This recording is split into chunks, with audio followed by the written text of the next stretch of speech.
Hello guys, today we have opportunity to make very interesting review together.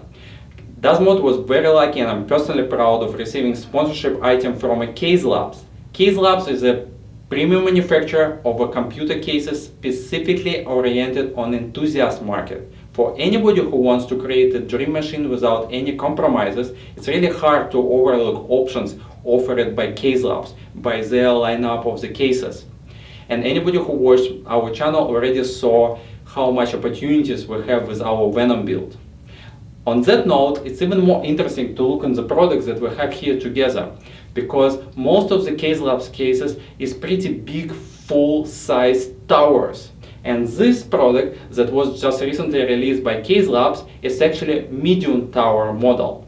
So let's do quick unboxing and review of this new SM5 that was provided by Caselabs. And before opening the box, I would like to point your attention to one important factor for international customers. You can see the box is highly compact and weight is not too high. So while it makes not very big difference for American customers, for anybody who shop for Caselabs product internationally, the more smaller and lighter box will make a big difference in the purchase decision, because it will make a smaller portion of the total product acquisition cost.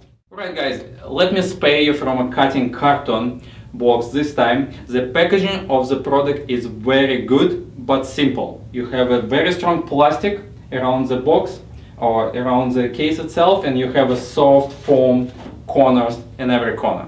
So you remove all of this and it's all you have here. So let me show you 360 degrees so you get some additional impression on how a case look like. And after that we can look on the case in more details. As you can see, it's exhibit all traditional Caselabs signature features such as swingable side doors, all panels is removable, but let's look more into details how case is constructed.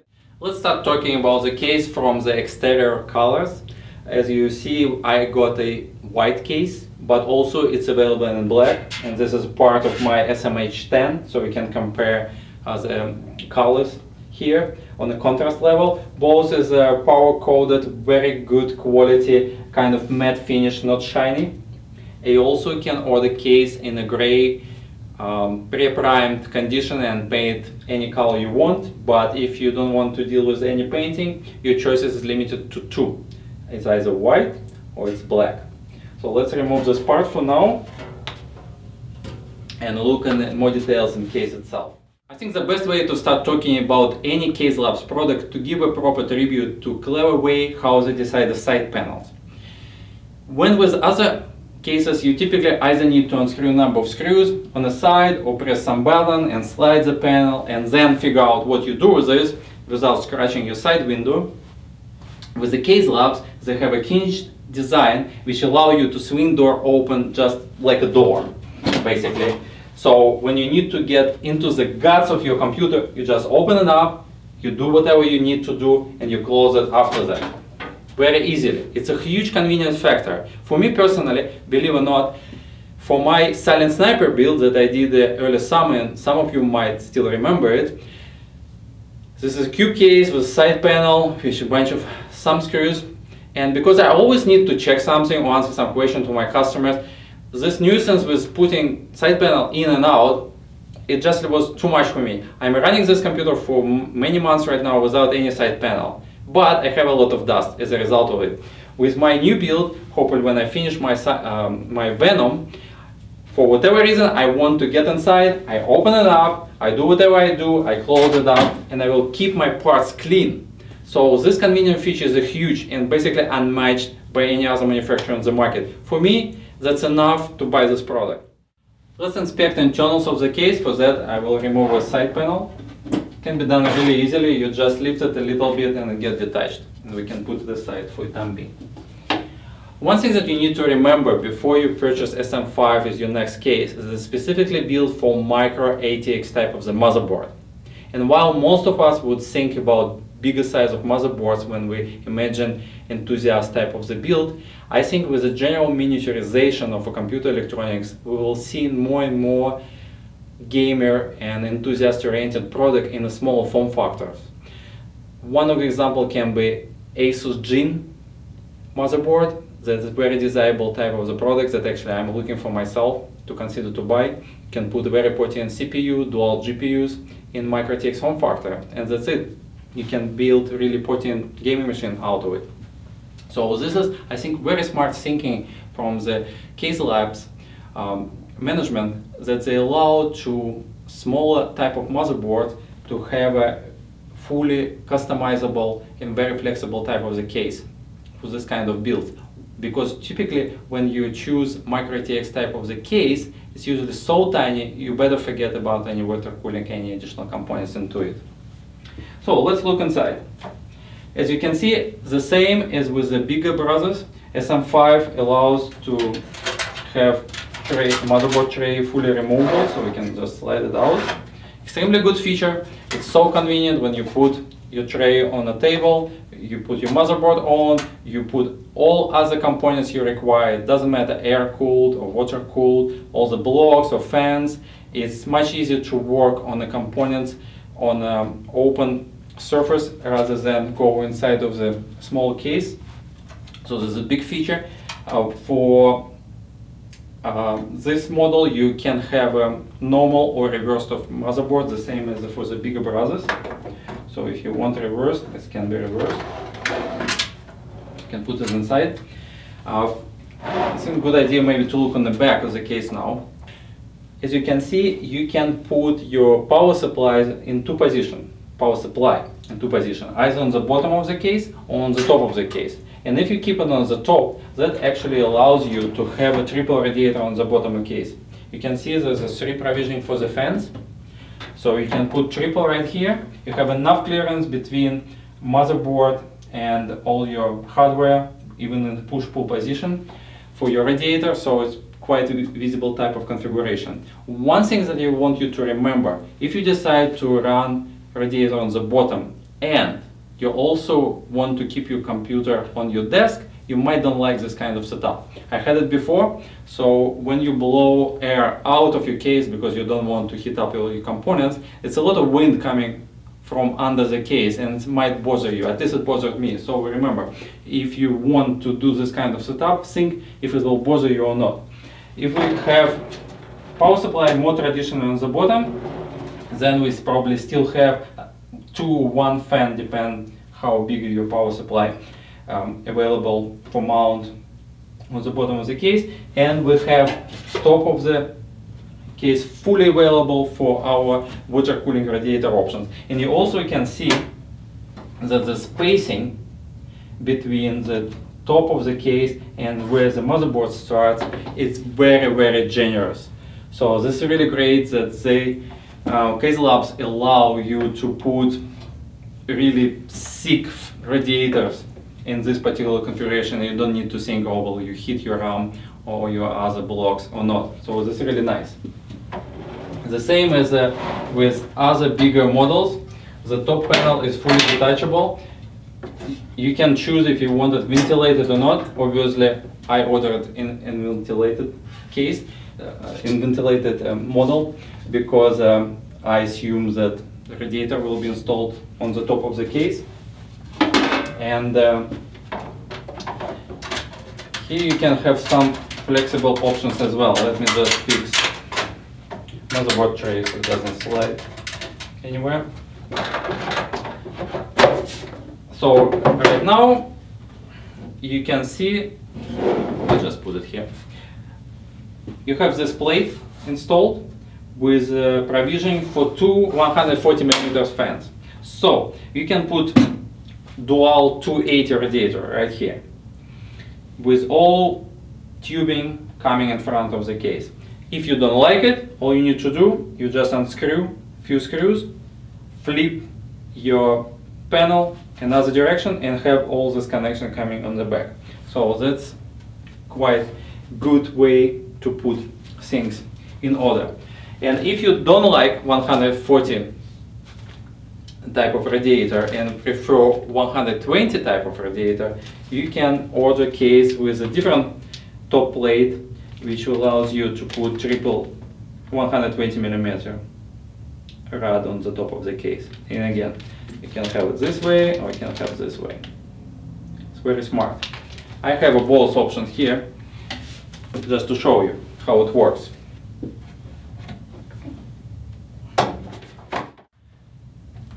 Let's inspect front of the case now.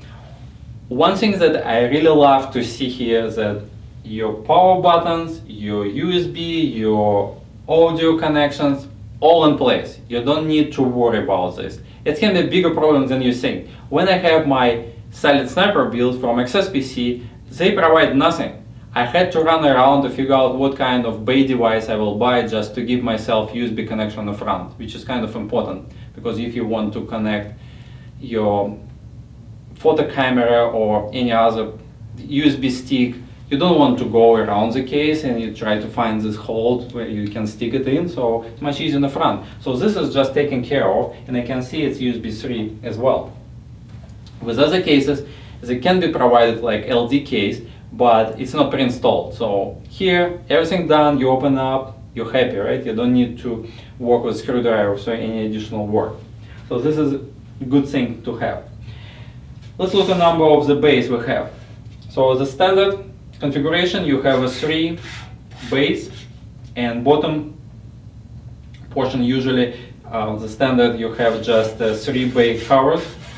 In my case, I have an optional radiator or fan shroud for dual 120 millimeters fans, so I can put fans inside and attach a radiator if I want to. Also, it's not my favorite type of configuration, because when you have a radiator in front of the case, like what you do with air, what you blow it outside, it's kind of strange. You blow it inside, again you hit your component. So I'm not a big fan of this kind of configuration, but it's possible. At least if you want just intake fans, that's taken care of very well. And because Caselabs has a system that they call Flex Bay, and you can change all configuration at your will, you can see that you can have as many as 9 single bay devices in this model. So we have 3 already here, and those you have 3 here and 3 here, so 9 total. And you can combine as the way you want. So you can move this is up and this is down, so play as you wish. One thing you need to remember is that based on the standard configuration, when you purchase a case, they usually give you something like 3 brackets for 3 devices.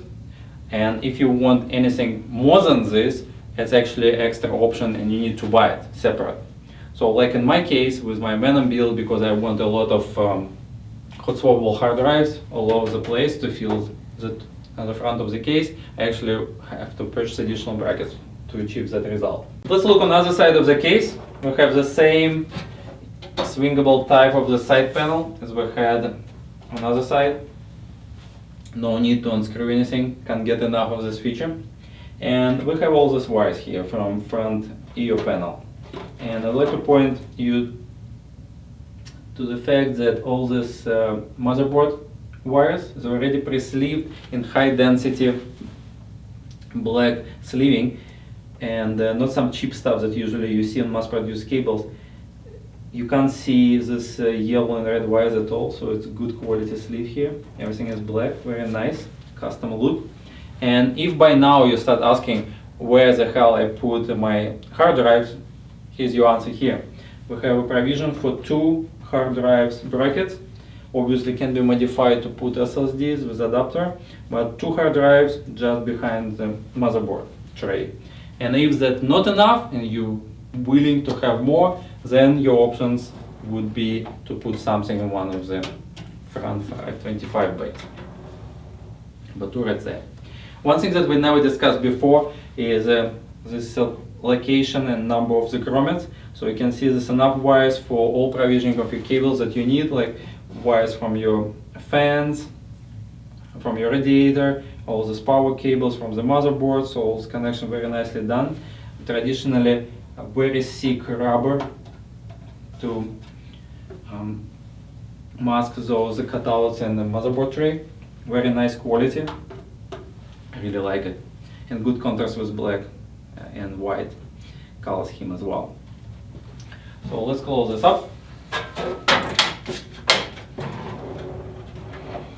and start assembling case back. Let's inspect bag of accessories. What we have here, we receive 6 brackets that allow you to put 3 front 525 devices in the front of the case, rubber feet, black ones, big, and set of screws, some for motherboard and some additional for different 525 devices, brackets, spare hardware for locking mechanism for your top and front covers and swingable side doors, and some silencing hardware for HDDs behind the motherboard tray, and look like a spare cover for the power supply. I'm not sure why you need it. I guess it's could be different between top and bottom mount, and some mystery brackets that I don't know what it is, but it's here, and I'm pretty sure that in manual we can find the answer. And Caselabs sticker. So if you want to have it, you have it. If you don't, you can keep it without applying.